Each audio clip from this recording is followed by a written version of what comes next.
morning. My name is Ariana. And I'm Dante. Welcome to Welcome to Tech Tech News News Today. Today. President Donald Trump signed an administrative order Wednesday to review federal involvement in education. The order that Trump signed while flanked by Education Secretary began a process that could see major changes made to K-12 education in the United States. Trump hoped to put his stamp on the Education Department before his 100th day in office. A pedestrian was clinging to her life after a hit and run in the Bronx. She was fighting for her life after getting slammed by a motorcycle. Last Sunday at 9:30 p.m., she was rushed to the hospital where she was diagnosed with a head injury. The police are still looking for a man that was involved in a stabbing that took place in the Bronx at a subway station on a Tuesday afternoon. After a few words were exchanged, one man stabbed the other with a sharp object. This happened on 161st Street near Yankee Stadium Station at 2:15 p.m. The man went to the hospital and is in stable condition. The 100th day of Trump's presidency was on April 29th, 2017. America will be looking at what he has accomplished so far. Currently, he hasn't achieved many of the legislative goals that he expected to by his 100th day. However, Trump did sign a handful of executive orders, with rumors circling that Kim Jong un will launch a nuclear weapons test that could possibly light the fire and create World War III.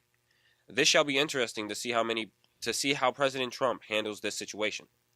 In Nigeria, many people believe that soda products like Sprite and Fanta are secretly poisoning people. People in court states that in soda products there are high levels of benzoic acid. The National Agency for Food and Drug Administration and Control have been investigating if this is true or not. Until then, people in Nigeria refuse to buy Coca-Cola products.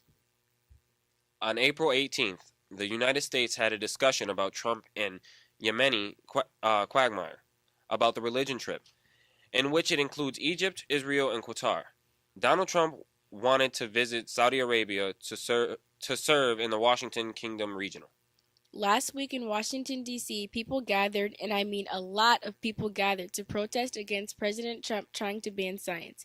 So people supported the protest by marching, talking, and they also brought their dogs. These people wanted to show Trump that animals and people need science because it connects to their health, safety, and the government overall. Yeonmi Parks, a Korean human rights activist, endured sex slave trafficking to escape her oppression in North Korea and help people around the world who are also taken advantage of. Her book, In Order to Live, Yeonmi's story is described in detail to give the readers an inside look on the truth behind Kim Jong un's rule in North Korea about sex slavery. Her efforts are helping save people every day. That's all for Tech News Today. See you next time at the Institute of Technology at Syracuse Central.